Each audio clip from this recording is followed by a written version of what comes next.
তাহলে শত বাধার পরে আজকের মাহফিল আলহামদুলিল্লাহ বলেন। তারপরে কি লোক কম হয়েছে? কথা বলে লোকজন কি কম হয়েছে? এত বাধা এত বিপত্তি, তারপরে লোকের জায়গা হচ্ছে না। 10-12টা প্যান্ডেলেও নারী পুরুষের জায়গা হচ্ছে না। প্রজেক্টর 12-14টা লাগাইছে। আল্লাহু আকবার। এই জন্য মনে রাখবেন, কোরআনের এই জনস্রোত পৃথিবীর কেউ থামাইতে পারবে না। ধরে বলেন থামাইতে পারবে? মনে রাখবেন, নদীর পানির সামনে যদি বাঁধ দেওয়া হয়, ওই বাঁধ যদি একবার ভেঙে যায়, পানির স্রোতের স্পিরিট কমে না বাড়ে? এরকম দিনের সামনে, ইসলামী আন্দোলনের সামনে, আল্লাহর দাওয়াতের সামনে আজকে বাধা দেওয়া হচ্ছে। মনে রাখবেন, এই বাঁধ যদি কেউ ভাঙতে পারে, বিশ্বাস করেন যে সমস্ত নাস্তিক বেঈমানেরা বড় বড় কথা বলতেছে, আল্লাহর কোরআনের বিরোধিতা করতেছে, আলেমদের বিরোধিতা করতেছে, আল্লাহ রাসূলের বিরুদ্ধে কথা বলতেছে, মনে রাখবেন ওই নাস্তিকেরা বাংলার জমিনে ঠাঁই হবে না, হবে না, হবে না। আমাদের একটু অপেক্ষা। কথা বলেন ঠিক কিনা? আজকে নাস্তিকেরা আল্লাহর বিরুদ্ধে কথা বলে, রাসূলের বিরুদ্ধে কথা বলে, পদ্মার বিরুদ্ধে কথা বলে। কথা কোন ঠিক কিনা? এই জন্য এই জমিনে যারা আল্লাহর আইন চায় না, আল্লাহর বিধান প্রতিষ্ঠিত হোক, মানুষ ভালো পথে চলুক, সৎভাবে উপার্জন করুক, এক শ্রেণীর মানুষ এই দেশে এটি সহ্য করে না। আজ থেকে 20-30 বছর আগে কোরআনের মাহফিলে এত লোক হইত না। এখন এই যে বক্তাদের মাহফিলে লক্ষ লক্ষ মানুষ কেন যায়? সিনেমা হলে সিনেমা চলে না। কথা কয় রাস্তার প্যান্ডেলে লোক পাওয়া যায় না, গানের শিল্পী একাই গান গায়, সামনে কেউ নেই, স্টেডিয়ামে খেলা চলে, শূন্য গ্যালারি। কথা কোন ঠিক কিনা? হুজুরদের পাইলট রাখি মানুষ, এই জন্য একটু আমাদের উপর একটু চাপ আসছে। কথা ঠিক কিনা? কোন চাপেই কোন কাজ হবে? আমি মরে যাব, আরো এর চাইতে ভয়ঙ্কর বক্তা তৈরি হবে। কথা কোন ঠিক কিনা? তাই মাইক করে খালি 1 মিনিট খালি ছাড়বি, 1 মিনিট 1 ঘন্টা, হ্যাঁ ছাড়িয়ে খেয়েছে। রাগ করতেছেন? তাহলে আলোচনা করি ভাই। কাউকে আমরা শত্রু ভাবি না, সবাই আমাদের বন্ধু। কথা বলবো কোন সূরা থেকে? আরো জোরে। এর আগে একটা মাহফিল করে গেছে, আপনারা তো জানেন। কি সাদা মাটা ওয়াজ করলেন, কি সাদা মাটা ওয়াজ। সূরা মুত্তাসির থেকে ফাইন করে বুঝালাম 4টে কারণে মানুষ জাহান্নামে যাবে, তাই না ভাই? জাহান্নামের ওয়াজ করে গেছি, তাও একজনের জ্বলে গেছে, একেবারে ডাইরেক্ট উপর পর্যন্ত কান ভারী করছে। কি হবে রে ভাই, আমি যদি সাতক্ষীরা জেলায় না আসি? আমি তো মাঝে মাঝে মনে করি, হক কথা বলে যদি বন্ধই হয়ে যায়, বাড়ির বসে ক্যামেরার সামনে বলবো, তাও প্রচার করবো। কথা মাহফিল বন্ধ হয়ে গেলে যদি কিছু না থাকে, কোন জায়গায় যদি কাঁচা মালের দোকানদার হয়, ওই দোকানদারি কমার একটা মাইক নিয়ে বসে থাকে, এদিকে বেচা কিনা হবে, ওদিকে ওয়াজ করে। ভাই ওজনে কম দেবেন না, আলুর ভিতরে পানি ঢালবেন না, বেগুনে পানি দিয়ে ওজন বেশি করবেন না। কথা কন না? হ্যাঁ, যে জায়গায় লাগায় দেবেন কোনো সমস্যা না, আমরা আসি। কথা কন ঠিক? জেলখানায় রাখবেন, ওয়াজ করে কয় দুই সবগুলো আল্লাহর ওলি বেড়েছে, সব ডাকাত সব ভালো বানানো। কথা কন ঠিক? যেখানে খুশি রাখেন, একমাত্র মায়ের পিঠে উঠে রাখা লাগবে, তাছাড়া এই আওয়াজ, এই কণ্ঠকে স্তব্ধ করে দেওয়ার ক্ষমতা পৃথিবীর কারণে। এই কথা বলেছে, কথা চলছে, চলবে। কথা কন না কেন? কোরআনের কথা চলবে, সূর্য যত দিন জ্বলবে, চলবে। কথা কন? এই যে একজন দেশের বাইরে গেছে, এখন কি আর নতুন চাকরি নাই? আমি চলে যাব, আবার 10 জন আসবে। কথা কন ঠিক? দিন যত বাড়াচ্ছে, ইসলামের প্রতি মানুষের যে আকর্ষণ বেড়েছে, যেভাবে মানুষ কোরআনের মাহফিলে দলে দলে ছুটতেছে, আমার বিশ্বাস আগামী 10 বছর পর এদেশ হবে কোরআনের দেশ। এটা আমার মন বলে, এটা একটা মন বেড়ে গেল। 10 বছর যদি বেঁচে থাকে, হয়তো দেখেই যেতে পারবো। কথা কন ঠিক কিনা? এটা কি মুমিন হিসাবে, ইমানদার হিসাবে আমাদের চাওয়া কি অন্যায়? এর নাম কি রাজনীতি? হয়ে থাকলে এটা আমরা সারা জীবন করব। জমিন তার, আইন চাইছে আল্লাহ। আল্লাহ লাগুল খলকু ওয়াল আমর, সৃষ্টি যার, আইন চলবে সে স্রষ্টার। কথা বলেন ঠিক কিনা? এটা চাওয়া অন্যায় না, এটা কোরআনের দলিল। এটা চাওয়া লাগবে, এটা চাওয়া ফরজ, এটা চাওয়া ফরজ। চলুন সামনের দিকে যাই। কোন সূরা? লোকমান। আলোচনা শুনবেন না বাড়ি যাবেন? একটু আওয়াজ দেওয়া লাগবে। বারবার বলছি না, আমি ওয়াজ করি, একটু আওয়াজ পেতে পছন্দ করি। শ্রোতাদের একটা রোল প্লে করতে হবে। বক্তার সাথে কথা বলতে হবে, কতে করি কথা বুঝে নেওয়া লাগবে, কথা কোন ঠিক নেই। চলুন আলোচনা শুরু করা যাক। আউযু বিল্লাহি মিনাশ শাইতানির রাজীম। বিসমিল্লাহির রাহমানির রহিম। বিতাড়িত মক্কা শয়তানের কাছ থেকে আল্লাহর কাছে আশ্রয় প্রার্থনা চাচ্ছি। পরম করুণাময় সিন্ধু আল্লাহর নামে শুরু করছি। সূরা লোকমান। জোরে নাম কোন? আর জোরে জোর হলো না, উঠে যাবে। ওরে বাবা, সবই তো জানেন আপনারা। সাতক্ষীরার মানুষ অনেক পাকা মানুষ, কথা বলেন ঠিক কিনা? এবং খুব ভালো বিনয়ী, দিনের প্রতি ইসলামের প্রতি দরদ সবচেয়ে বেশি সাতক্ষীরার মানুষ, কথা বলতে এটা আমার খুব ভালো লাগে, ভালো গুণ। এবং সাতক্ষীরার মানুষ কোরআন হাদিস খুব বেশি গবেষণা করে। আল্লাহু আকবার বলেন। সম্মানিত ভাইয়েরা আমার, আল্লাহ রাব্বুল আলামিন কি বলেছেন, কেনই বা তিলাওয়াত করলাম, আলোচনা কি করতে চাই দিলের কানটা লাগায় শুনলেন।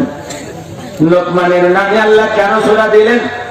লোকমানে হাকিম একজন জ্ঞানী ব্যক্তি ছিলেন, নবী ছিলেন না, রাসূল ছিলেন না, ছিলেন একজন আল্লাহর প্রিয় বান্দা। লোকটা ছিল খাতক, ঠোঁটগুলো ছিল মোটা, চেহারা ছিল কালো, অন্তর ছিল ভালো। আল্লাহ দরবারে কবুল হলো তার উপদেশগুলো। আল্লাহ রাব্বুল আলামিন তার নামে একটি সূরা নাজিল করলো। চেহারা কালো, অন্তরটা ছিল মাওলা পাকের, আল্লাহ পাকের ইবাদত তাকওয়া দিয়ে ভরপুর। সুবহানাল্লাহ। সম্মানিত ভাইরা আমার, দিলের কানটা লাগা শুনবেন। লোকমান একজন ছিল কৃতদাস গোলাম। কি ছিল? কৃতদাস গোলাম। লোকমানে হাকিম একজন কৃতদাস গোলাম ছিল। বাজান আমার দিলের কানটা লাগায় শুনবেন, যে কথা বলতে চাই। মানুষের বাড়িতে রাখালের কাজ করত লোকমানে হাকিম। সন্ধ্যাবেলায় হাজার হাজার মানুষ লোকমানে হাকিমের উপদেশ শোনার জন্য হাজির হয়ে যেত। মনিব একদিন তাদের ডেকে বলে, শোনো, তোমরা লোকমানের কাছে কেন আসো? বলে, লোকমান এমন সুন্দর সুন্দর উপদেশ দেয়, যা শোনার পরে আমাদের মনটা ভরে যায়, ভালো লাগে। ওনাকে প্রশ্ন করলে জীবনের কোন সমস্যায় পড়ে গেলে সুন্দর করে সমাধান দিয়ে দেয়। বলে, তাই নাকি? লোকমানের এত জ্ঞান, আমি কেন বুঝলাম না। এইবার পরের দিন সকালবেলা দেখে বলে, লোকমান, তুমি একটা ছাগল জবাই করে ছাগলের সব চাইতে উৎকৃষ্ট দুইটা জিনিস আমার সামনে হাজির করো। লোকমানে হাকিম ছাগল জবাই করলেন, জিহ্বা আর হৃৎপিণ্ড হাজিরি করলেন। পরের দিন মনিব থেকে বলে, লোকমান, আজকে আর একটা ছাগল জবাই করে সব চাইতে নিকৃষ্ট দুইটা জিনিস হাজির করো। আবার জিহ্বা আর হৃৎপিণ্ড হাজিরি করলেন। মনিব ডেকে বলে, লোকমান, উৎকৃষ্ট বেলায় দুইটা জিনিস নিয়ে আসলাম, নিকৃষ্ট বেলায় দুইটা জিনিস নিয়ে আনলাম, ব্যাপারটা বুঝলাম না, খুলে বলো। লোকমানে হাকিম ডেকে বলে, মনিব গো, এই জিহ্বাকে যদি মাওলার জিকির করা হয়, জিহ্বা যদি ভালো কথা বলা হয়, ভালোর দিকে মানুষকে ডাকা হয়, এই জিহ্বাতে যদি আল্লাহর স্মরণে ভিজা থাকে, যেই জিহ্বাটা আল্লাহর জিকির করে ভিজা থাকবে, যেই জিহ্বা দিয়া সব সময় আল্লাহর জিকির হবে, ওই ভিজা জিহ্বাওয়ালা মানুষ আল্লাহর স্মরণে, আল্লাহর জিকিরে যার জিহ্বাটা ভিজা থাকে, ওই ভিজা জিহ্বাওয়ালা মানুষ কোনদিন জাহান্নামের আগুনে জ্বলবে না। কোন সুবহানাল্লাহ। তাহলে মাওলার জিকিরে উঠতে বসতে চলতে ফিরতে জিহ্বাটা ভিজে রাখার দরকার আছে না নাই? গল্প কইরা আজে বাজে গল্প কইরা জিহ্বা ভিজে রাখি, কথা কন। জিকির করবেন কান, আরো জোরে কোন গান? আযকুরুনি আযকুরুকুম ওয়াশকুরুনি ওয়ালা তাকফুরুন। আল্লাহ ডেকে বলেন, তোমরা আমাকে স্মরণ করো, আমি আল্লাহ তোমাদেরকে স্মরণ করবো। কৃতজ্ঞতা প্রকাশ করো, অকৃতজ্ঞ হয় না। কথা বলেন ঠিক কিনা? ভালো করে বোঝার চেষ্টা করবেন। লোকমান হাকিম ডেকে বলে, জিহ্বাতে যদি ভালো কথা বলা হয়, ভালোর দিকে মানুষকে ডাকা হয়, হৃদয়ের ভিতরে যদি হিংসা অহংকার না থাকে, অন্তরটা যদি তাকওয়া দিয়ে ধবধবে সাদা থাকে, তাহলে দেহের ভিতরে এই জিহ্বা হৃৎপিণ্ড হবে উৎকৃষ্ট। বলেন আল্লাহু আকবার। আর এই জিহ্বা যদি মিথ্যা কথা বলা হয়, মিথ্যার পক্ষে সাক্ষী দেওয়া হয়, মিথ্যার দিকে মানুষকে ডাকা হয়। অন্তরের ভিতরে যদি গুনাহ অহংকার সকল করি পরনিন্দা দিয়া গুনাহ করতে করতে অন্তরটা কালো করে ফেলে দেওয়া হয়, তাহলে দেহের ভিতরে দুইটা জিনিস হবে সবচেয়ে নিকৃষ্ট কথা। বলেন ঠিক কিনা? এমন উপদেশ যখন দিলেন, সুন্দর করে যুক্তিতে যখন বোঝাইলেন, লোকমানের মনিব থেকে বলে, লোকমানের রে, সত্যি তোর তো অনেক জ্ঞান, সেই জ্ঞানের কথাটি আমার বাড়িতে কেন বসে থাকবে? আজ থেকে আমি তোকে আজাদ করে দিলাম, মুক্ত করে দিলাম, যা যা তোর জ্ঞানের কথা সারা বিশ্বময় ছড়িয়ে দিয়ে বলেন আল্লাহু আকবার। আল্লাহ রাব্বুল আলামিন বলেন, ওয়ালাকাদ আতাইনা লুকমানাল হিকমাতা আন শুকুরু লিল্লাহ ওয়া মান ইয়াশকুর ফাইন্নামা ইয়াশকুরু লিনাফসিহি ওয়া মান কাফারা ফাইন্নাল্লাহা গানিয়্যুন হামিদ।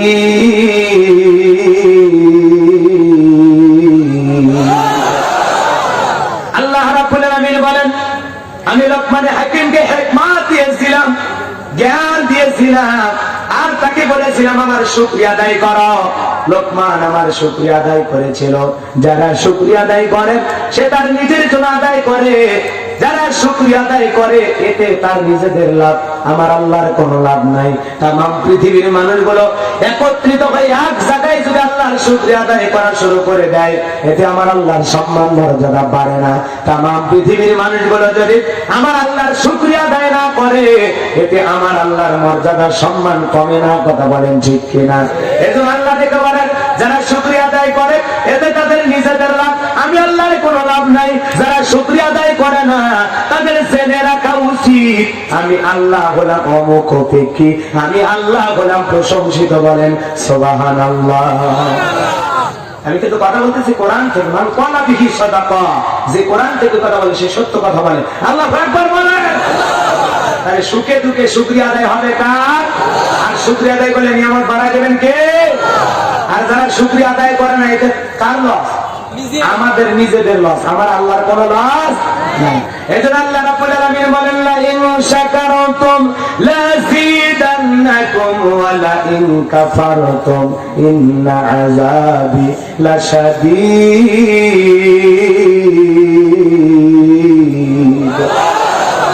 আল্লাহ রাব্বুল আলামিন বলেন, নিয়ামত পাওয়ার পরে যারা শুকরিয়া আদায় করে আমি আল্লাহ পাক তাদের নিয়ামতগুলোকে বাড়ায় দেই। আর যারা নিয়ামত পাওয়ার পরে শুকরিয়া আদায় করে না, আমি আল্লাহ পাক তাদের নিয়ামতগুলোকে সেনায় নেই, কমায় দেই। আর তাদের জন্য কঠোর আযাব, শাস্তির ব্যবস্থা রয়েছে। জরি কন্যা ওয়াজবিল্লাহ। তাহলে শুকরিয়া আদায় করতে হবে কার? লোকমানে হাকিম জ্ঞানের কথা মানুষের মাঝে ছড়িয়ে দিতে লাগলেন। বছরের পর বছরে কেটে গেল, বিয়ে করলেন, সন্তান হয়ে গেল। ওরা মজলিসে এক জায়গায় বাস করতেছেন।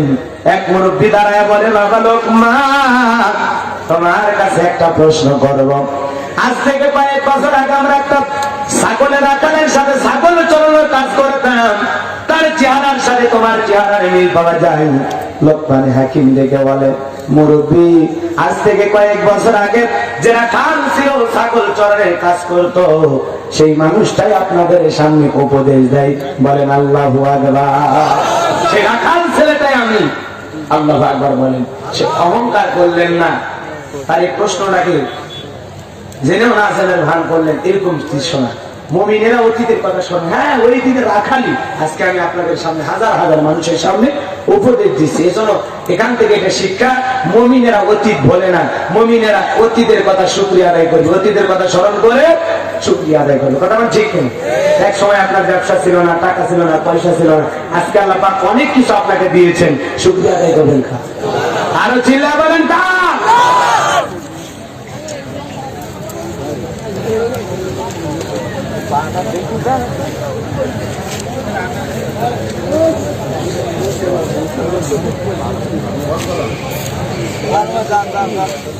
আল্লাহ আল্লাহ। কষ্ট পাচ্ছেন? মন খারাপ? দিলের কানটা লাগা শোনেন। লোকমানে হাকিম স্বীকার করলেন যে আমি সেই রাখাল। আর আমরা যদি কয়েকটা টাকার মালিক হয়ে যায়, ছোট লোক বড় লোক হয়ে যায়, ওর মোশান বেড়ে যায়, কথা বলেন মুসলমানের জানা। আমি কিশোরগঞ্জে ওয়াজ করতে গেলাম, ওখানকার একজন মুরব্বী এসে হাত ধরে কান্নাকাটি, আমি বাজান কানতেন না, বাবা কানবো না, আল্লাহ আমারে কি দিয়েছে তোমার এই বইটা শেষ করতে পারো। আমি গ্রামে গ্রামে হাওয়াই মিঠা বিক্রি করতাম, আজকে আল্লাহ আমাকে 200 বিঘা জমির মালিক বানায় দিয়েছে। আল্লাহ একবার বলেন। আল্লাহ পাক এক সময় আপনার ছোট একটা দোকান ছিল, এখন আপনি কোটি কোটি টাকা ব্যবসা করেন, কথা বলেন ঠিক খেয়ে। এই যে ভাগ্য খুলে দেয় কি কথা বল না। এই জন্য আল্লাহ আপনাকে যা দিয়েছেন, যতটুকু দিয়েছেন ততটুকু পেয়ে শুকরিয়া আদায় করতে হবে কার? আরো জোরে বলেন কার? আমার ভাইরা অনেক কথা বলতে হবে, একটা করে আয়াত বুঝাইতে গেল, কিন্তু যে সময়ের মধ্যে যে কথাগুলো বলতে হবে না বললেই নয়, সেই সময়টাকে কাজে লাগাইতে চাই। পরে আল্লাহ রাব্বুল আলামিন বলেন, وَإِذْ قَالَ لُقْمَانُ لِابْنِهِ وَهُوَ يَعِظُهُ يَا بُنَيَّ لَا تُشْرِكْ بِاللَّهِ إِنَّ الشِّرْكَ لَظُلْمٌ عَظِيمٌ। আল্লাহ রাব্বুল আলামিন বলেন, স্মরণ করো লোকমানে হাকিমের কথা।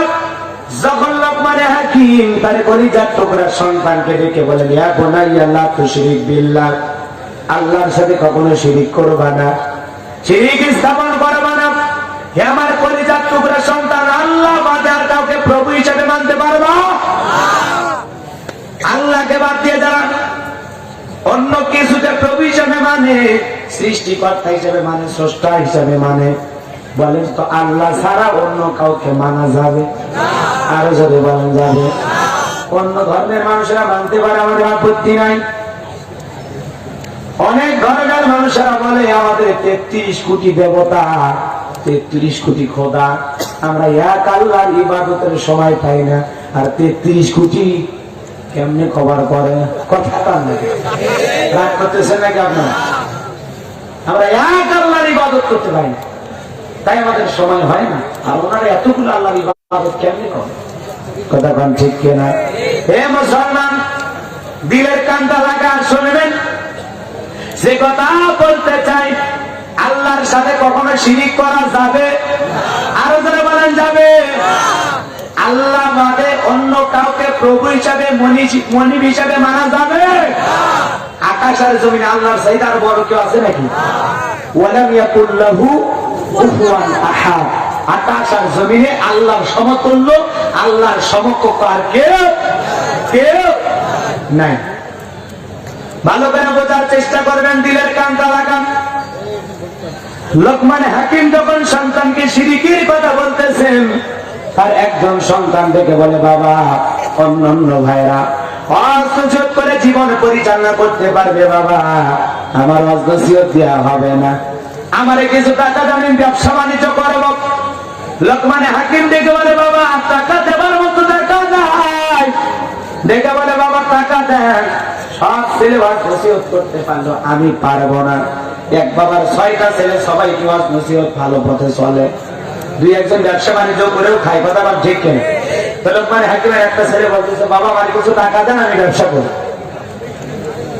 লোকমানে হাকিম দেখে বলে, বাবা শোনো, টাকা আমার কাছে নাই, তবে আমি এক বন্ধুর কাছে টাকা পাই, কিন্তু এই পথটা পাড়ি দিতে গেলে তোমার বড় কষ্ট করা লাগবে বাবা। আমি বাবা হয়ে সন্তানকে মৃত্যুর মুখে ঠেলে দিতে পারবো না। দেখে বলে, বাবা যত কষ্টের পথ পাড়ি দেওয়া লাগুক আমি যাইতে রাজি। দেখে বলে, বাবা তাদের সন এই বাড়ি থেকে বের হওয়ার পর মরুভূমির বিশাল পথ পাড়ি দিয়ে চলতে চলতে তোমার জীবনের ক্লান্তি এসে যাবে। মরুভূমির পথ পাড়ি দিতে গিয়ে তোমার খাবারের পানি গরম হয়ে যাবে। যাওয়ার পরে দেখবে একটা সুন্দর জঙ্গল, জঙ্গলের ভিতরে সুন্দর একটি ঝর্ণা আছে। ওই ঝর্ণার পানি খাইবা, ঠান্ডা পানির লোকের ভিতরে বইলে সামনের দিকে চলে যাইবা। যাওয়ার পরে দেখবা বিশাল একটা গাছ, ওই গাছের ছায়ায় তুমি আশ্রয় গ্রহণ করবা না। যদি আশ্রয় গ্রহণ করো তোমার বিপদ হতে পারে। এরপরে তুমি যে অঞ্চলে যাইবা ওই অঞ্চলে যাই শুধু পরিচয় দিবা, আমি লোকমানে হাকিমের সন্তান। মানুষজন তোমাকে আদর করবে, যত্ন করবে, তোমার সেবা করবে রে বাবা। আদর ভালোবাসার কোনো তুলতি হবে না। কিন্তু বাবা ওই জায়গায় 3-4 দিন থাকতে গেলে ওই এলাকাটা ভয়ঙ্কর সুন্দরী আছে, লোকে যদি ওই সুন্দর নারীর সাথে বিয়ে দেয়, তুমিও যদি একবার দেখো তোমার মন বিবাহ করতে চাইবে। কিন্তু খবরদার খবরদার, ওই নারীকে বিয়ে করা যাবে না। ওই নারীকে বিয়ে করলে তোমার জীবনে অনেক বড় দুর্ঘটনা ঘটতে পারে। এরপরে আমার যে বন্ধুর কাছে টাকা আনতে যাওয়া, ওই বন্ধু একটা দ্বীপের ভিতরে বসবাস করে, চতুর্দিকে পানি আর পানি। কিন্তু খবরদার দিনের বেলা যা দিনকে ফিরে আসবা, ওই জায়গায় রাত্রি যাপন করবা না। টাকা নিতে যায় রাত্রি যাপন করে যারা, বেঁচে ফিরতে পারে না তারা, বিদায় ওই জায়গায় যা তুমি রাত্রি যাপন করতে পারবা না। এইভাবে সুন্দর করে উপদেশ দিয়ে বলে, বাবা তোমার সর্বশেষ যে কথা বলতে চাই, বাড়ি থেকে বের হওয়ার সময় 2 রাকাত সালাতুল হাজতের নামাজ আদায় করবা। আর বিপদের আগে আর পরে 2 রাকাত করে সালাতুল হাজতের নামাজ পড়বা। এই কথা বলে লোকমান হাকিম তার সন্তানটাকে ছেড়ে দিলেন। এইবার লোকমান হাকিম থেকে বলে, আল্লাহ আমার ভোলা বাবার সন্তানটাকে আপনার জিম্মায় ছেড়ে দিলাম। লোকমান হাকিমের সন্তান পথ চলতে চলতে সত্যি ক্লান্ত হয়ে গেল। এইবার মরুভূমির বিশাল পথ পাড়ি দেওয়ার পর টাকা দেখে সামনে সুন্দর একটা জঙ্গল, জঙ্গলের ভিতরে টাকা দেখে ঝর্ণার পানি ঝরতেছে। সেই পানিটা পান করলেন। বাবার কথা অনুযায়ী পাত্রে পানি ভরে নিলেন। সামনের দিক যায়, পেছন দিক তাকায় দেখে আর জঙ্গল নাই। আল্লাহ আকবার। একটু ভয় ভয় লাগতেছে। সামনে যাইতে যাইতে দেখে বিশাল একটা গাছ।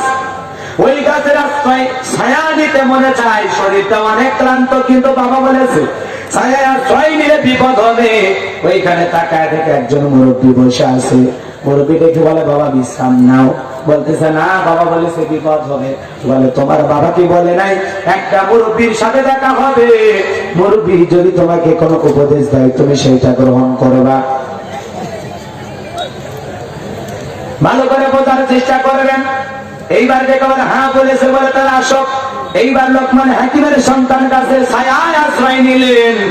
ও সাতক্ষীরার বাবাজিরা, দিলের কানটা লাগায় শুনবেন। এইবার লোকমানের সন্তানের ঘুম চলে আসছে। বিষাক্ত সাপ এসে সন্তানটাকে সবল মারছে, কামড়ে দিয়েছে। এইবার মুরব্বী টাকা দেখে সত্যি তো ছেলেটার একটা সাপ কামড় দিলে বিপদ হয়ে গেল। সাপটাকে ধরিয়া সন্তানটাকে বিপদ মুক্ত করে ওই সাপটাকে ধারালো চাকু বা ছুরি দিয়া 2 টুকরা করে পেছনের অংশ ফালাইয়া দিলেন, আর মাথার অংশটা লোকমান হাকিমের সন্তানের ব্যাগের ভিতরে রাইখা দিলেন। ঘুম যখন ছেলেটারা ভেঙে গেল, দেখে বলে, বাবা সত্যি তোমার বড় বিপদ হয়েছে। তুমি যখন ঘুমের মধ্যে চলে গেছো, বিষাক্ত সাপ তোমাকে সবল মারছে। টেনশন নেবার না, আমি তোমাকে বিষ মুক্ত করে দিয়েছি। ঠিক আছে বাবা, চলো। সন্তান দেখে বলে, বাবা বলেছে বিপদের আগে আর পরে 2 রাকাত সালাতুল হাজত। ছেলেটা 2 রাকাত সালাতুল হাজতের নামাজ আদায় করলেন। এরপরে দেখে বলে, মুরব্বী বাবা বলেছে যদি ওই মুরব্বীর সাথে যায় তোমার উপকার হবে, তুমি যদি সঙ্গী বানাইতে পারো ভালো হবে। দেখে বলে, মুরব্বী আপনি চলেন আমার সাথে। বলে, বাবা চলো। এইবার মুরব্বীকে সঙ্গে নিয়ে বাবা যে অঞ্চল এলাকার কথা বলেছেন, ওই এলাকায় এসে যখন পরিচয় দিয়েছেন, আমি লোকমান হাকিমের সন্তান, সমস্ত মানুষগুলো আদর যত্ন, কে কি খাওয়াবে, কে কোথায় রাখবে, সবাই আদর যত্নের কোনো অভাব নাই। এত বড় হিকিমের ছেলে আমাদের এলাকায়। বাংলাদেশের সবচেয়ে বড় বক্তা, বড় আলেম, তার সন্তান যদি আপনাদের এলাকায় আসে, আপনারা খুশি হবেন না? কথা কন না, তাই একটু আদর যত্ন করবেন না? লোকমানে হাকিমের সন্তান যখন পরিচয় দিয়েছে, আমার বাপি লোকমানে হাকিম, তখন সবাই মিলে তারে খুব আদর যত্ন করা শুরু করল। এবং সবাই চিন্তা করলো এই বিশ্ব সুন্দরীর সাথে লোকমান হাকিমের ছেলে বিয়ে দেবে। একদিন ছেলেটাকে নিয়ে যা বিশ্ব সুন্দরীকে দেখানো হলো। সুন্দরীকে দেখার পর অন্তরে ভালো লেগে গেল। যুবক মানুষ বিয়ে করতে মনে চাইলো, কিন্তু বাবা বলেছে বিয়ে করলেই বিপদ। মানুষজন দেখে বলে, বাবা এর আগের মেয়ে তার 10 জায়গায় বিয়ে হয়েছে। কয় জায়গায়? 10টা ছেলের সাথে বিয়ে হয়েছে, একটা ছেলেও বাসরাতে বাসে নাই। বিয়ে করেছে ঠিকই, মারা গেছে বাসরাতে, কেউ জীবিত ছিল না। তাহলে সুন্দরী মানে এটা তো ভয়ঙ্কর সুন্দরী। কথা বলে 10 জন পুরুষের সাথে বিয়ে হয়েছে, একজনও বাসরাতে বাসে। রাগ করেছেন আপনারা? লোকমান হাকিমের সন্তান চিন্তায় বলে গেলেন, আমার চোখেও ভালো লেগে গেছে। কথা কম না, মনে মনে মায়া লেগে গেছে যে এই মেয়েটাকে আমি বিবাহ করি। মুরব্বীর কাছে গেল পরামর্শ নিতে। লোকমানে হাকিমের সন্তান বিয়ে করার পরে ঘটনাটা কি ঘটে শুনবেন? কারা কারা দেখি দু হাত তুলে দেখান দেখি। লিল্লাহি তাকবীর, লিল্লাহি তাকবীর। তাহলে সন্তানকে উপদেশ দিচ্ছেন, ইয়া বুনাইয়া লা তুশরিক বিল্লাহ, হে আমার কলিজার টুকরা সন্তান, হে আমার বৎস, আল্লাহর সাথে কখনো শিরিক করবা না। আমরা ইমানদার মুসলমান অনেকে শিরিক করে বসে আছি, কথা কোন ঠিক কিনা? কথা বোঝেন নাই? শিরিকে বড় শিরিক গুলোকে শিরিক আকবর বলা হয়, ছোট শিরিক গুলোকে শিরিক আসগর বলা হয়। শিরিক মোট 42 প্রকার। আমি কি বলবো কিছু? কষ্ট হবে না আপনাদের? আজকে যারা মাজারে যায় সেজদা দেয়, এটা কি? ছাগল মান্নত করা, বাবার মাজারে চুন টেনে দেওয়া। কথা বলেন, কথা বলেন, তাহলে মাছ বন্ধ করে দিয়ে বাড়ি যায়। এগুলো সমাজে আছে, একটু আওয়াজ দিয়ে সহযোগিতা করে। মাজারে সেজদা দেওয়া কি? মাজারে কিছু চাওয়া শিরিক। বাবার মাজারে আগরবাতি মোমবাতি দেওয়া, ছাগল দেওয়া আছে না? ছাগল মান্নত করে, বাবার নামে মান্নত সমাজে আছে না? কত বাবা আছে এই সমাজে। ভারতে বের হয়েছে নাকি সুমা বাবা। কি বাবা? কি খারাপ মানুষ, চিন্তা করা যায়? মানে চুমা খাইলে নাকি সব সমস্যা সমাধান। নারী হোক পুরুষ হোক একটা কিস করবি ব্যাস। এরকম বাবা ঘরে ডাইরেক্ট হাসি দে মানে। কথা বলেন ঠিক কি? এই ইসলাম ওরে কে দিবে? এটাই তো ইসলামের পথ। এটা কি ইসলামের পথ না ভান্ডামির পথ? এটা কি কোরআন হাদিসে আছে নাকি ও নিজে আবিষ্কার করছে? এই জন্য কোন মুসলমান, কোন ইমানদার মাজারে যায় সিজদা দিতে পারবে না। কোন ইমানদার মাজারে সিজদা দিয়ে শিরিক করতে পারবে না। বাবার পায়ে সিজদা দিয়ে শিরিক করতে পারবে না। কথা বলে ঠিক কিনা? বিশ্বনবী মুহাম্মদ রাসূলুল্লাহ সাল্লাল্লাহু আলাইহি সাল্লাম জঙ্গল থেকে যাচ্ছেন, জঙ্গলে উঠে সে নবীজির কদম মোবারকে মাথা নত করলেন। সাহাবীরা ডেকে বলে, নবী গো, জঙ্গলের উত্তর কত ভাগ্য ভালো, আপনার কদম মোবারকে সিজদা দিল। ও নবী, আপনি যদি অনুমতি দেন আমরা সমস্ত সাহাবীরা আপনাকে সিজদা দেব। বিশ্বনবী ডেকে বলে, আমার সাহাবীরা, আল্লাহ রাব্বুল আলামিন যদি দুনিয়াতে মানুষকে সিজদা দেওয়ার নিয়ম করে দিত, দুনিয়ার সমস্ত স্ত্রীরা তার স্বামীর পায়ে সিজদা দিত। বলেন আল্লাহু আকবার। যে মানুষকে সিজদা দেওয়ার কোন নিয়ম নষ্ট হয়েছে। সিজদা কার জন্য? আরো জোরে বলেন। মাথা নত হবে কার কাছে? আল্লাহর কাছে। কোন বাবার কাছে না, কোন পীরের কাছে না, কোন মাজারে যায় না। আজকে মাজার গুলোতে যায় রুগী তবলা বাজাইয়া গান গজল, অবস্থা খারাপ। কথা কন ঠিক কিনা? কথা কন, কথা কন। নারী পুরুষ একত্রে হইয়া গান গাইতেছে। ইশকের আগুন জালাইয়া দিয়া মুর্শিদ কহিলু কাইসরে। কিসের আগুন জ্বালাইছে? আছে না? এক একটা দরবারে যাবেন, বন্ধদের গানের আওয়াজ, রুগী তবলার আওয়াজ, এগুলোতে কোনো বাধা দেয়? এগুলোতে কোনো? আমি যদি কালকে খানকা বানায়া বিশাল একটা মাজার খুলে বইসা হু হু করি, আমার বিরুদ্ধে কেউ কথা বলবে, কেউ সমালোচনা করে। কথা বল। আমি দেখতেছি ওই ব্যবসায় মনে হয় ভালো। কথা বল না।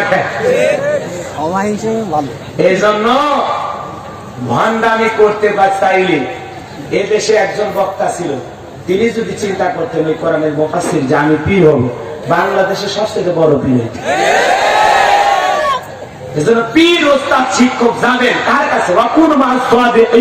যিনি সত্যবাদী। আল্লাহ বলেন, তোমরা সত্যবাদীদের সঙ্গে হও, সেই পীরের পা থেকে মাথা পর্যন্ত নবীর সুন্নাত দিয়ে ঢাকা, যার চেহারার দিকে তাকাইলে আমার আল্লাহর কথা স্মরণ হয়, যেই দরবারে নামাজ আছে, কোরআন আছে। কথা বলেন ঠিক কিনা? আর আপনি এমন দরবারে যাচ্ছেন, না দিদি বাবা, কালা বাবা, সালা বাবা, কাজল বাবা, কমেটো বাবা, ল্যাংচা বাবা। কথা কন। দরবারে যাচ্ছে আর গান গাইছে। কথা কন না। ওই পানির ভিতরে জ্বললে বাতি, জ্বর বাতাসেও নেবে না, কালা বাবার মুড়ি ধরলে গামছা রোজা। আছে না? আল্লাহ বাবার মুড়ি ধইলে চাবি সারাই খোলে নাকি গো? এরপরে দেখবেন কত দরবার, ওগুলোতে যায় তো বাবা তোমার দরবারে সব ভালো তো জানে না। আমি বলি বাবা তোমার দরবারে সব বেদাতের খেলা, বাবা তোমার দরবারে সব শিরিকের খেলা, বাবা তোমার দরবারে সব ভণ্ডামির খেলা। মরার পরে কবরে গেলে বুঝবি কত জ্বালা, ফেরেশতা করবে জাহান্নামে ফালা, দেওয়ার বুকের মধ্যে জ্বালা। কথা বল ভণ্ড বাবা, মাথার চুলে যত আপনার হাতে গান ধরব। এগুলো তালা বাবা, সালা বাবা, কঞ্চি বাবা, বিড়ি বাবা, এগুলো হাত বাবা যাবেন নাকি? যাবে? ওরা কিছু দিতে পারে? ওরা মাজারের পীর সাহেব আপনার 2 টাকার ক্ষতি করতে পারবে না, 2 টাকার ভালো করতে পারবে না, কোন মরা মানুষের ক্ষমতা নাই। কিছু যদি বরকত পেতে চান, রিজিক বাড়াতে চান, সম্পদ বৃদ্ধি করতে চান, আল্লাহ রাসূলের সুন্নাহর দিকে ফিরে আসেন। কেউ যদি দুনিয়াতে এই রিজিক সম্মান বৃদ্ধি করতে চায়, সে যেন পিতামাতা আত্মীয় স্বজনের হক আদায় করে, আত্মীয়তার বন্ধন ছিন্ন না করে। যে আত্মীয়তার সম্পর্ক ছিন্ন করবে তাদের রিজিক কমে যাবে। আর যারা আত্মীয়তার সম্পর্ক মজবুত করবে, অটুট করে রাখবে, আত্মীয় স্বজন খরচ করবে, আল্লাহ পাক তাদের হায়াত বাড়ায় দেবে, রিজিক বাড়ায় দেবে। কন্যা সুবহানাল্লাহ। এদের কোনো ভান্ড দরবারে যাওয়া যাবে না। যেগুলো দরবারে লেখা আছে পবিত্র ওরস শরীফ, দোয়া মাহফিল, আর ওখানে মাইয়া মানুষ যা গান গায়, কথা বলে মাইয়া মানুষ যা কি গান গায়, আছে না? শোনেন না আপনারা? না শুনলে এত লোক দেখলো কেমন? কথা কন। ওই মাতার গুলোতে যায় মহিলা মানুষ, মাথায় কোনো অন্যা নাই, বুকে কোনো অন্যা নেই, এমন কায়দায় গানগুলো বানায়। এরকম রুগী তবলা হাতে নিয়া, মাইকে একটা নিয়া, ঝনঝনে হাতে নিয়া, তা গভীর রাতে যায় বলতেছে তালা খুইলা দে বাদশা ভাই, তালা খুইলা দে, রহমতের চাবি দিয়া তালা খুইলা দে। রহমতের চাবি কেমন আপনারা দেখছেন নাকি? আরে এই যে আরে মরিলা এত রাতের বেলা যা তালা খুলবে, আর দোকান কি খুবই বেশি? কথা কর না গা। আবার ওদের গান শুনলাম, মানুষ দেখবেন টাকা শিখাচ্ছে, শিল্পীর গান শুনে টাকা দেয়, নায়কের ডায়লগ শুনে টাকা দেয়। আর যুক্তিবাদী ওয়াজ করেছিল হাবিবুর রহমান যুক্তিবাদী, আমি না, হাবিবুর রহমান যুক্তিবাদী। দেখে বলে বাবা রে, এদেশের ছেলেরা, এদেশের যুবকেরা গায়িকারও গান শুনি না, 2000 3000 টাকা দেয়, শত শত টাকা দিয়ে মুসাফা করে। আর আমার মতো হুজুরের সাথে ঠান্ডার দিনে ঠান্ডা হাত দিয়ে মুসাফা করে, 10 টাকা চা খাইতে দেয়। কথা বল ঠিক কিনা? এই কথা বলে আমি বুঝাচ্ছি না যে আমার হাত দিয়েছে না, আমি ওই কথা বলি না, উনি আফসোস করে বলেছি। কথা সত্য না? যাত্রা সিনেমায় যারা নাচানাচি করে ওদেরকে দিয়ে টাকা ছিটায় মানুষ, দেয় টাকা ছিটা মারে, টাকা ছিটা মারে, ওরে খুশি হয়ে হাতের মধ্যে টাকা দেয়, আছে না? না। আর আরম্ভ মতো হুজুরের কাছে খুশি হয়ে দেওয়া তো দূরের কথা, সেলফি তুলে এসে আমার ধাক্কা মারে। আবার কেউ এসে রোজ তুলে আসে, ভদ্রতাও শিখেনি। কথা কম ঠিক কি? মানে আমার করে মানুষই মনে করে না মানুষ আমি কি সেলফি তোলা হুজুর? মোবাইলে আপনাদের তো ভিডিও আছে, তারপরে ভাই এমন কায়দা ঠেসে ঠুসে ধরে সেলফি তুলে বুকের ব্যথা। সেদিন এক না দিলে তো আমি নিচে পড়ে গেছি, এত সেলফির চাপ আমি পড়ে গেছি, তাও মানে সেলফি আমার তোলার নাম রাগ করতেছেন। তাহলে ওদেরকে মানুষ টাকা দেয়, কথা কোন ঠিক কিনা? রাগ করছেন, মন খারাপ করছেন, খারাপ কিছু বলছি? এই মাজার গুলোতে যাওয়া যাবে, শিরিক করা যাবে। এরপরে দেখবেন ড্রাইভারেরা মাজারে দেখে গাড়ি ব্রেক করে গাড়ি স্টিয়ারিং এর উপর হাত রেখে তোমার ভাই এইটা কেন করে জানেন না? বিরাট বড় আল্লাহর ওলি শুয়ে আছে, জোরে করে গাড়ি রেখে গাড়ি দুর্ঘটনা ঘটবে, গাড়ি খাদে পড়বে, মানুষ মারা যাবে। বলেন তো সত্যি যদি আল্লাহর ওলি কোন মাজারে শুয়ে থাকে, ওই আল্লাহর ওলি রেখে বলবে আল্লাহ এলাকায় রহমত বরকত পাঠাও, আযাব গজব দিও না, বালা মুসিবত পাঠাইও না। আল্লাহর ওলি তো রহমত কামনা করে দোয়া করবে, ওই পথ দিয়ে চলে গেলে মানুষের উপকার হবে, দুর্ঘটনা ঘটবে না, দুর্ঘটনা কমে যাবে। কথা কোন ঠিক কিনা? আর কোন মাজারে ধার দিয়ে যদি গাড়ি নিয়ে গেলে দুর্ঘটনা ঘটে, বোঝা যাবে এই মাজারে আল্লাহর ওলি শুয়ে নাই, শুয়ে আছে টাকা। এরপরে মাজার গুলোতে যায় টাকা ফেলে দেয়, জিন্দা মানুষকে টাকা দেয় না, মসজিদ মাদ্রাসার জন্য টাকা দেয় না, কথা বলেন ঠিক কিনা? এরপরে আরো অনেক শিরিক আছে। শনিবার মঙ্গলবার যাত্রা করা হয় না, ভালো কাজে বের হওয়া যায় না, ভালো কাজ ধরা হয় না, শিরিক শিরিক।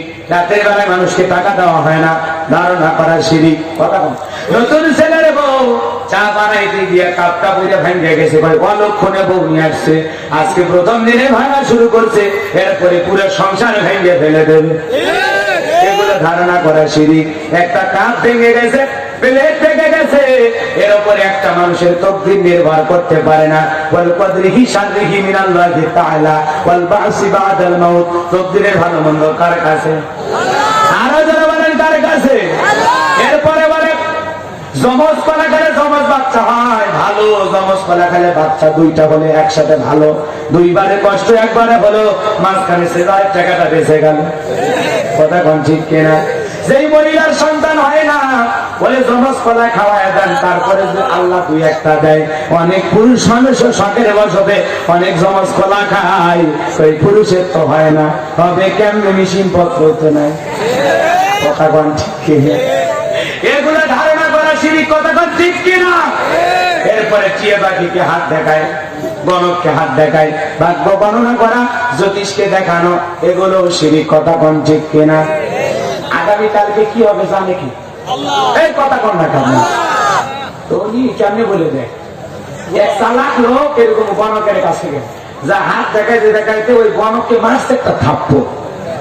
গণক বলতে যাই ছেলে তুমি আমার সাথে বিয়া দিবে, বিয়া দিবে মানে আপনি বলে ভাগ্য গণনা করে দেখতে পারেন, আজকে যে আপনি আমার হাতে থাপ্পড় পাবেন এটা কেন বললেন না গণনা করে? দেখো তোর মতলব খারাপ, তুই কিন্তু আমার থাপ্পড় মারতে আসছিস, কথা কোন ঠিক কিনা?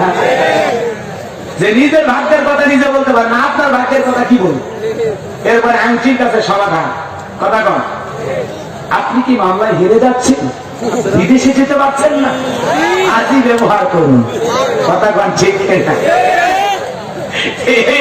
এগুলো বিশ্বাস করা যাবে? এগুলো শিরিক। কি হলো ভাই আপনাদের, কি হলো 12টা বেজে গেছে?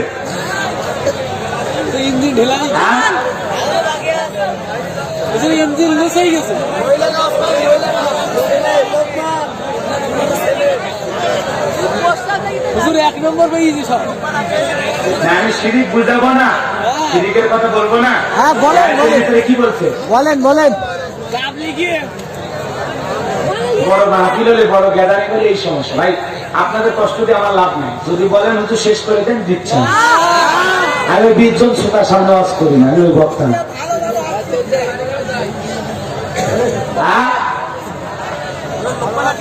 ওয়াজ কি হচ্ছে? সুন্দর হচ্ছে? যাচ্ছেন কেন? কত বাধা, কত কষ্টের পরে যুবকের আয়োজন করছে, ওদের কলিজা আঘাত দিয়ে যাচ্ছেন, বসে যান।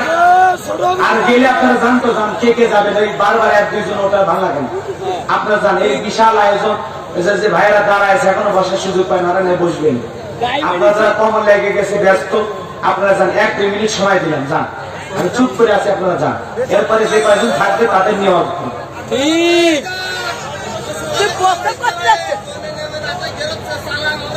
ও গৃহস্থ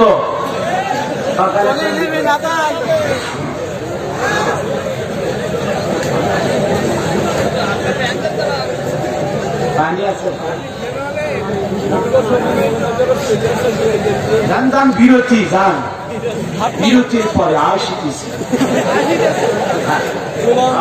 যারা যাবেন আল্লাহ রাস্তায় চলে যান, আমার ওয়াজ শুনলে কিন্তু এইবার যারা উৎপীড়িত ধরে এসে ওয়াজ করবে লেগে লেগে দেবো, 10 মিনিট ওয়াজ কর বাবা, আমরা শুনি।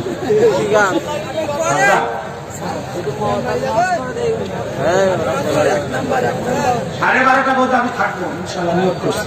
আর আধা ঘন্টার মধ্যে 10 মিনিট মা বোন আর চলে, আর বাকি 20 মিনিট আলোচনা, তারপরে যদি আরো বেশি হয় আলহামদুলিল্লাহ। আমি ঘড়ি দেখবো না, 9টা পয়েন্ট শেষ করে দাও, 9 মিনিটও হতে পারে, আবার 90 মিনিটও লাগবে।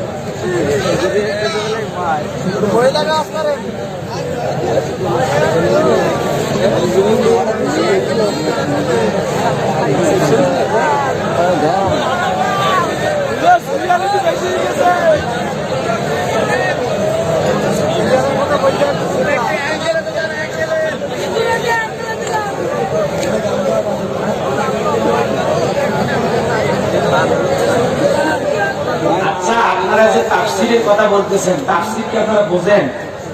হ্যাঁ, আমি যে আয়াতটা তিলাওয়াত করলাম, ইয়া বুনাইয়া লা তুশরিকু বিল্লাহ, হে আমার বৎস আল্লাহর সাথে কখনো শিরিক করো না। ইন্না শিরিকা লা যুলমুন আযীম, শিরিক হলো সবচাইতে বড় জুলুম। এই শিরিক গুলো কি? এটা কি আমের পাতা না জামের পাতা ভেঙে পাওয়া লাগবে না? বোকার মতো কথা বলেন কেন? আপনি বেশি বোঝেন নাকি? না, আমার সাথে কি আপনি বেশি বোঝেন?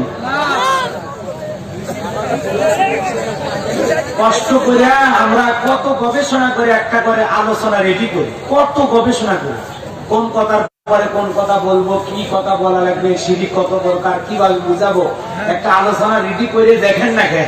5 মিনিট পরে কি কম বলে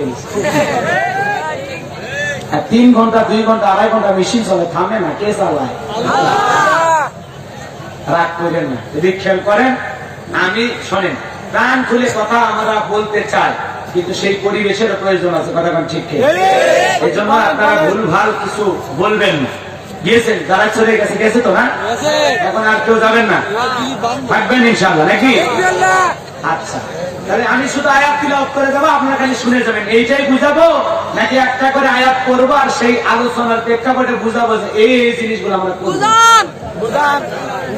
এই মাইক কি করি, এটা এটা কমে গেল কেন? একটা খালি আছে, এটা কি হলো? এটা কমে গেল। দিলের কানটা লাগার শুনবেন বাজান, যে কথা বলতে চাচ্ছিলাম, সমাজে এই ধরনের শিরিক আছে না নাই? এ বাজান আছে না নাই? ছোট বাচ্চার কপালে টিপ দেওয়া, পায়ে টিপ দেওয়া আছে না নাই? তাদের ঝুলানো শিরিক, কথা কন, এগুলো কি বলবো না? কষ্ট হবে আপনাদের। দেখেন